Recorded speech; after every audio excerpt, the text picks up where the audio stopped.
Bonjour à tous, bienvenue sur cette nouvelle vidéo dédiée au tarot de Marseille. Petite vidéo mini consultation de rentrée, un peu en avance. Bon, j'espère déjà que tout le monde a passé de bonnes vacances. Peut-être que certains d'entre vous sont encore en vacances, hein. On est encore en plein mois d'août. Alors, mini consultation, donc le principe vous le connaissez, une vidéo en 5-6 minutes pour traiter d'une question qui m'a été soumise.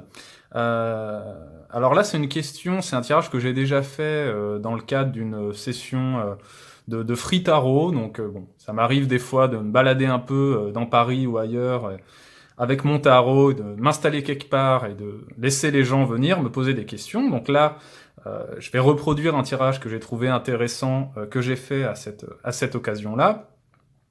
Alors, c'était Sandrine, Sandrine qui me posait une question par rapport à sa fille.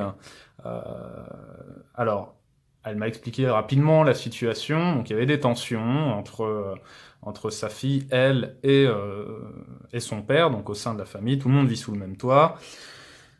Des tensions assez perturbantes, on va dire, voilà, qui sont, on va dire, apparues quelques mois, voilà, quelques mois, peut-être une année. Enfin, c'était quelque chose euh, d'assez un peu ancré quand même. Alors, on va regarder un petit peu tout ça euh, pour la question. Bah, tout simplement, c'était comment faire quoi pour sortir un petit peu de ça? Est-ce qu'il y a une voie plutôt une autre pardon, à suivre? Est-ce que c'est un problème de communication? Est-ce que c'est autre chose euh, qui nuit un petit peu à l'harmonie familiale? Voilà. Donc on va voir un petit peu tout ça. La méthode de tirage que j'utilise là, elle m'est propre. Alors cherchez pas dans un bouquin ou quoi que ce soit. Je vais vous l'expliquer. C'est une méthode que j'aime bien, en règle générale, pour voir un petit peu tout le monde et surtout le comment faire, hein, parce que la carte là qui est encore retournée ici, c'est plutôt la carte du comment faire. Alors, qu'est-ce le conseil, on va dire. Alors, qu'est-ce que j'ai fait là? Du coup, j'ai pris une carte pour chaque personne, chaque intervenant. Donc, j'ai la justice qui représente la mère, donc Sandrine, en l'occurrence la consultante qui me posait la question. En face, j'ai le chariot qui représente le père, le père de Déborah. Donc, la fille, c'est Déborah, que nous voyons au-dessus et qui est représentée par l'impératrice. Au centre, la carte qui symbolise, on va dire, ce qu'il y a dans cette petite famille, ce qui se passe. Donc là, la force est quand même assez claire, on sent les tensions, effectivement, on le voit, euh, une relation conflictuelle, des mots un peu plus forts que d'autres, des tensions qui exacerbées. Voilà, donc là, c'est assez simple, on va dire, assez rapide d'interpréter cette carte-là, qui nous donne juste le petit bilan de ce qu'il y a entre tous les intervenants. Alors on va commencer à regarder carte par carte. Alors du coup j'ai la justice et j'ai le chariot. Qu'est-ce qu'on voit? La justice assez carrée, assez droite, un petit peu, je dirais pas rigide, mais quelque part c'est un peu ça. Il y a une notion d'exigence quand même dans la justice, une notion de perfection, une notion, une forme d'exigence effectivement. J'ai pas d'autres mots d'ailleurs, ça représente bien. Alors il y a l'équité et tout ça, la recherche de l'équilibre.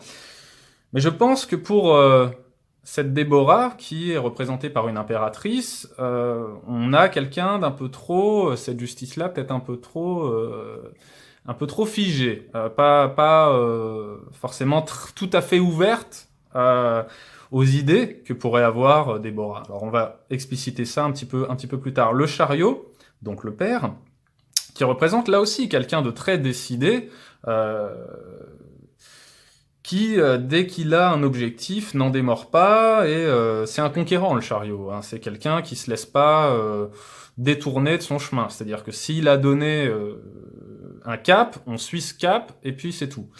Alors il y a une différence quand même, on n'a pas l'empereur, là, on n'a pas cet archétype paternel là qui est l'empereur, on a plutôt le chariot, donc c'est pas du tout incohérent, on a quand même cette notion un petit peu de solidité, de prestance. Le chariot, c'est quelqu'un qui a besoin d'être vu aussi. Et au milieu de tout ça, on a cette impératrice qui représente l'impératrice plutôt un caractère assez créatif, quelqu'un qui a beaucoup de projets, beaucoup d'envie, une forme de dispersion aussi, ça on l'a déjà vu, mais il y a une puissance là-dedans, une énergie qui essaye d'être canalisée par les deux parents, hein, et qui, à force d'être un peu modérée, un petit peu peut-être même éclipsée, ben on se retrouve dans une forme de refoulement. Donc là, l'impératrice, donc Déborah, la fille, a certainement refoulé certaines choses, ou mis de côté certaines choses,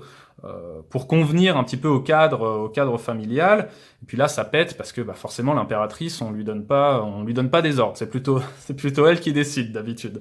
Donc voilà, il y a ce conflit un petit peu, même un petit peu générationnel. Alors du coup, on va regarder la fameuse carte qui est cachée, qui va nous indiquer bah déjà plus d'informations sur la nature même du conflit, et puis qu'est-ce qu'il faudrait faire, surtout. Qu'est-ce qu'il faudrait faire qui n'a pas peut-être été fait, ou pas fait de la bonne manière. Retournons cette petite carte. La papesse. Ah, c'est intéressant, ça. La papesse. Donc là, moi j'aimais bien ce tirage, parce qu'il n'est pas si évident que ça. C'est-à-dire que là, on s'attendrait peut-être à avoir le pape au lieu de la papesse, c'est-à-dire une communication bienveillante, il faut écouter ce que doit dire la fille, etc. Bon, ça c'est vrai, il faut le faire. Hein. il faut écouter ses enfants, et il faut écouter ses parents aussi, ça c'est sûr. Mais là, c'est pas ça qu'on a. On a la papesse qui symbolise plutôt une forme d'isolement. Alors, il faut pas la mettre à l'isolement, c'est pas du tout ça. Mais la papesse, elle me donne deux informations. Déjà, la papesse, elle me parle plutôt, vu qu'elle est en train d'étudier quelque chose, elle me parle plutôt de tout ce qui pourrait être lié aux études, au travail. Donc là, Déborah, je ne l'ai pas précisé au début, mais elle a 19 ans. Elle va sur ses 20 ans. Les tensions sont apparues il y a à peu près un an. Donc on peut se poser la question si est-ce que ces tensions ne sont pas liées finalement à un seul point, peut-être ce que voudrait faire Déborah plus tard, les études qu'elle voudrait suivre, la voie qu'elle voudrait suivre, qui n'est pas visiblement en cohérence totale avec ce que les parents voudraient. Moi, c'est déjà un premier lien que je pourrais faire. Donc le côté très vocatoire, la vocation de Déborah, comment elle veut avancer dans la vie, qu'est-ce qu'elle veut faire, qu'est-ce qu'elle veut faire concrètement dans la vie. La papesse représentant plutôt des études poussées, peut-être assez longues. Hein. Alors est-ce que mademoiselle voudrait devenir, je sais pas moi, journaliste ou écrivain ou quoi que ce soit, ou une grande littéraire par exemple, ça pourrait coller avec la papesse. Alors que du côté maternel et paternel, on est plutôt sur je sais pas, moi, tu ferais mieux de faire des études de droit, ça t'apportera peut-être plus d'argent et plus de stabilité. Voilà, c'est un exemple hein, d'interprétation, mais globalement, on a un peu ça. Alors, l'idée, c'est quoi? L'idée, avec cette papesse qui se recentre un petit peu, c'est pas une forme d'isolement, mais c'est peut-être que là, il faut prendre du recul par rapport à... Comment dire? Par rapport à... Il faut pas essayer d'imposer un point de vue. La papesse, elle a besoin, donc là c'est Déborah, hein, cette papesse, hein, l'impératrice a besoin de se transformer un petit peu en papesse, c'est-à-dire il faut la laisser un petit peu souffler, la laisser se recentrer un petit peu. Et puis si elle a besoin de s'isoler un peu, s'isoler des deux parents pour mieux réfléchir, pendant un temps évidemment, hein, bah pourquoi pas? Parce qu'elle a besoin de se focaliser sur un projet. Elle a un projet, cette Déborah. La papesse, elle a un projet. Il est à l'état de gestation, il est en train de mûrir. Alors avec le temps, je pense que d'ici quelques mois, ce sera déjà beaucoup plus établi. Mais elle n'est pas totalement perdue, sans savoir que faire. Elle a un projet qui a pas forcément été clairement défini encore. Hein. C'est pour ça qu'on est encore dans cette impératrice, un petit peu... je sais pas trop où je vais, on va voir. Mais elle n'est pas complètement à la masse, quoi. Est-ce qu'elle a tué un petit peu ce projet pour ne pas déplaire à ses parents pendant un moment? Moi, c'est ce que je ressens, effectivement. Sinon, il n'y aurait pas des tensions aussi vives d'un seul coup. Là, elle s'est décidée un peu à parler, cette Déborah, à se dire « j'ai envie de faire ça, et tant pis si vous n'êtes pas d'accord ». Et donc, du coup, ça occasionne des tensions. La papesse, c'est « ok, on va la laisser mûrir son truc, on va la laisser réfléchir, elle a encore un peu le temps, de toute manière ». Et il ressortira de cette réflexion un véritable projet, peut-être plus construit. Voilà, donc pour moi, c'est cet écart entre les parents qui sont très carrés, très, très construits, une forme d'équilibre, et la fille qui est pas encore dans cet état-là, parce qu'elle a besoin de passer par cette papesse, besoin d'étudier, de faire mûrir les choses, et surtout besoin d'un peu de calme, d'un peu de répit. On voit le voile, encore une fois, le voile qui la coupe, un petit peu qui la coupe de tout ce qui se passe.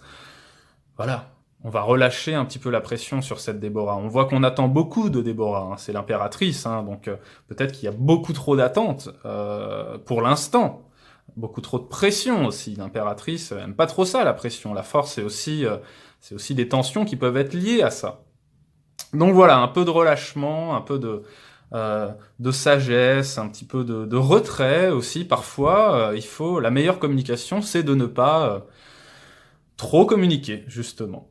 Voilà, bon, j'ai largement dépassé le cadre des 5 minutes. Donc voilà, c'était un petit exemple d'une consultation que je fais comme ça, de temps en temps. Donc merci enfin, de temps en temps en free tarot, hein, voilà, bien sûr. Merci à Sandrine hein, pour sa question. Quant à moi, j'espère que cette vidéo vous aura plu, vous aura peut-être éclairé un petit peu. Là, on est sur un tirage peut-être un petit peu plus technique, pas aussi simple que certains qu'on peut voir dans l'interprétation.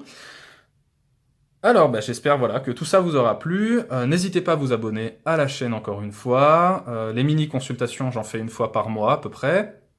Voilà, donc quant à moi, je vous souhaite une excellente fin de journée et je vous dis à très bientôt autour du tarot.